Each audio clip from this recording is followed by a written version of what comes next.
Ian Wallace is a professional dream psychologist and author.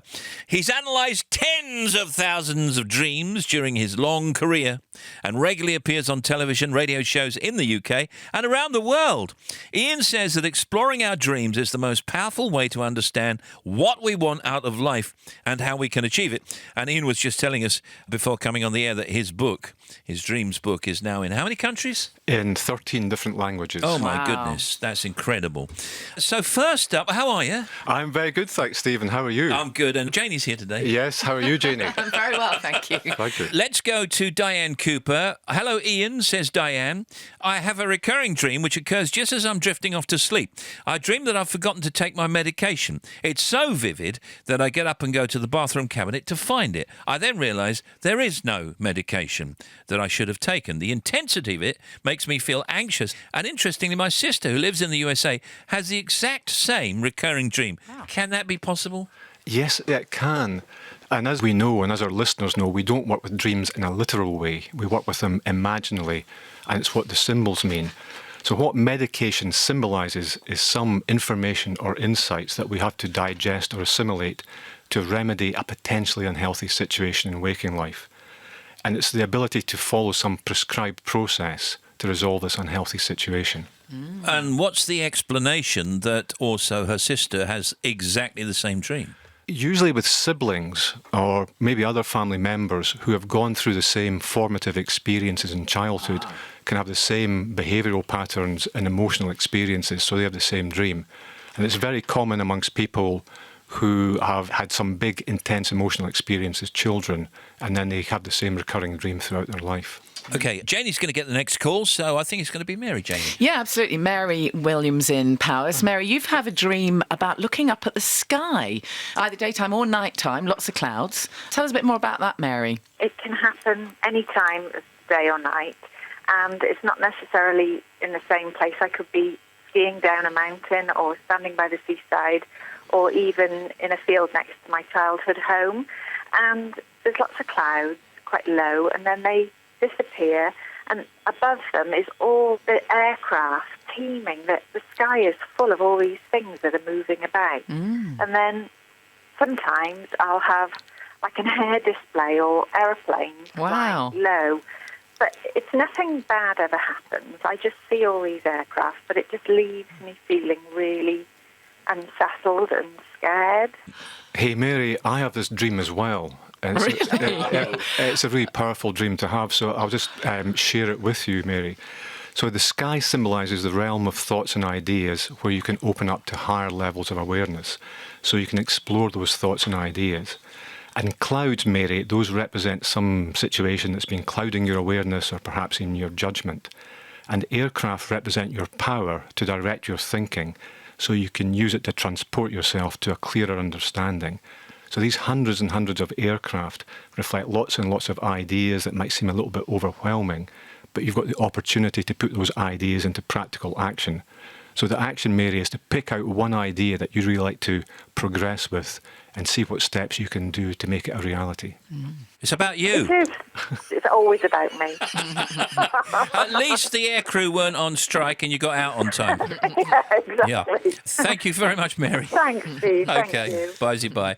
Now, Janie wanted to ask Ian about a particular dream you've had, right? Well, it's not actually a particular dream. It's a really quick question, and I had no idea whether you will be on the same page as me here, so it'd be interesting. And I know Steve won't, because what I'm about to say is I always turn off my Wi-Fi at night.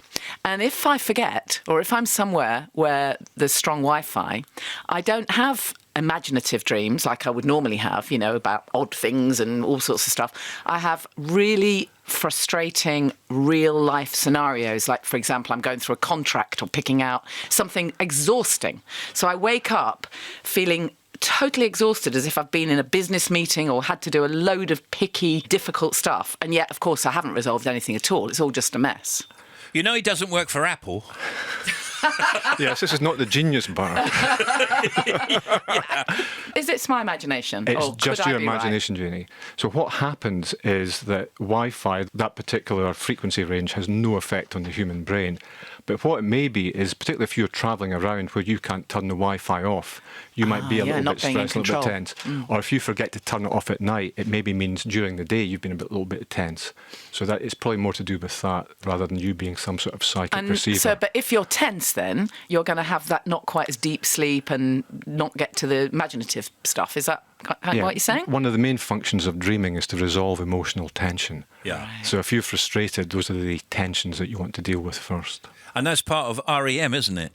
It is. Sidewinder It is. sleeps tonight. Yeah. Exactly. Thank you very much. But just as a general question, what affects our dreams in the room with us, in our bedroom? What would affect our dreams? You say, well, maybe, a phone or something. What would affect the emotionalism of a dream? The main things are sound and smell, particularly smell. So if you introduce some scent to a room where someone's sleeping, this has been done in sleep labs, like lavender. Yeah. People often dream that they're walking through a lavender field. How about creosote? Creosote, probably, is that they're doing the fence. Fence in the fence. No offence. And Janie, I think you're going to get this next email for us. Yeah, so this is emails from two people, actually, Kay Eldred and Michelle Young. And Michelle says, I've got a recurring dream about toilets. In a large area of public toilets, can't use them because they're overflowing or don't have doors. It sounds awful. She also says her friend does the same dream. And so she says, is it common for women? And clearly it might be, because Kay then also emails and says, for over 20 years, I've been dreaming a variation of a dream where I'm looking for a toilet to use, but the toilets are broken or they've got no door, so I can't use them. And as I get older, the dream continued. But whenever I thought I'd found a toilet, again, it would turn out to be broken or blocked. How bizarre. Well, you say it's bizarre, Janie, but it's the third most common dream that people have Really? around the world, yeah. So toilets symbolise the opportunity to let go of something that's no longer healthy or sustaining for you, but you're not sure how to let it go. I thought you said it wasn't literal. Yeah. Okay, we know what you're saying. Yeah, so let's steer away from that imagery. But we hear it in our language, so we have this phrase, needing the toilet, and it's all about needs.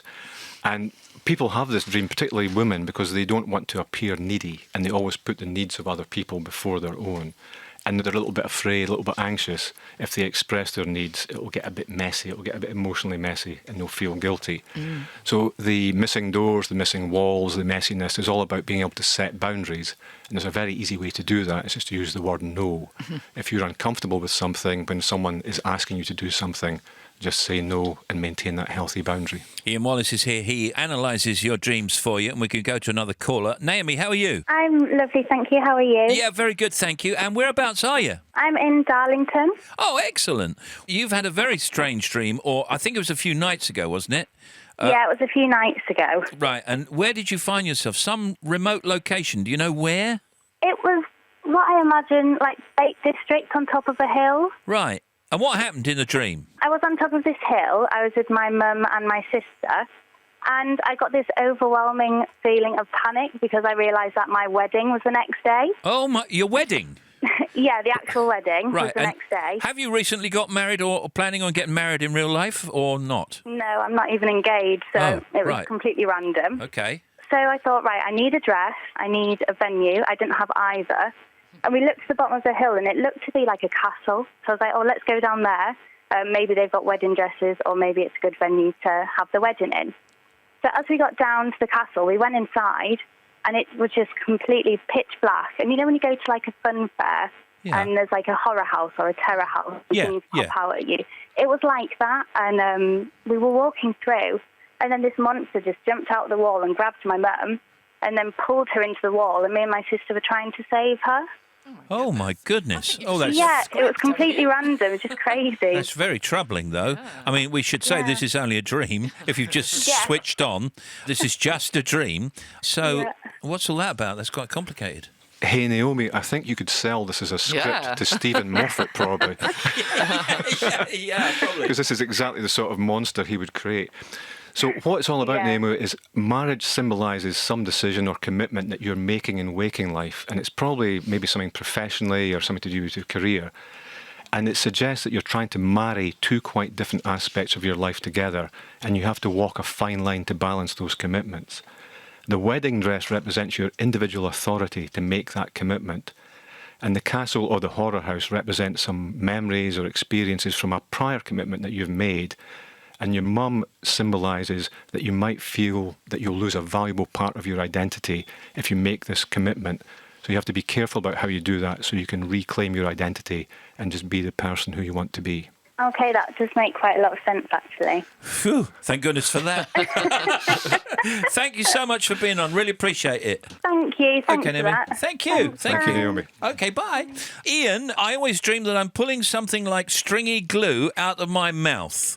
It seems to go on forever. It sometimes breaks, but I open my mouth then and keep pulling. This is from Layla, finally. This is the 54th most common dream. Of course it is. Yeah, we all dream that. Yeah. And anytime you're pulling string out of your mouth, there's string or hair symbolises the ability to express an idea. So it's like a speciality act, isn't it? That's Yeah. Stevie Star.